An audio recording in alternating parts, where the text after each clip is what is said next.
விநாயகர் போன்ற பெரிய தெய்வத்திற்கு ஏன் ஒரு சிறிய எலி வாகனமாக இருக்கிறது என்று யோசித்ததுண்டா? இதற்கு பின்னால் மிகப்பெரிய ஆன்மீக அர்த்தம் இருக்கிறது. எலி என்பது ஆசை மற்றும் சஞ்சலமான மனதின் அடையாளம். ஒரு இடத்தில் அமைதியாக இல்லாமல் ஓடிக்கொண்டே இருக்கும்.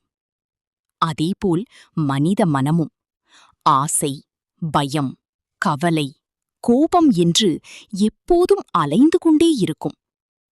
ஆனால் விநாயகர் அந்த எலியின் மேல் அமர்ந்திருக்கிறார். அதன் அர்த்தம், மனதை கட்டுப்படுத்துபவரே உண்மையான வெற்றியாளர் என்பதுதான்.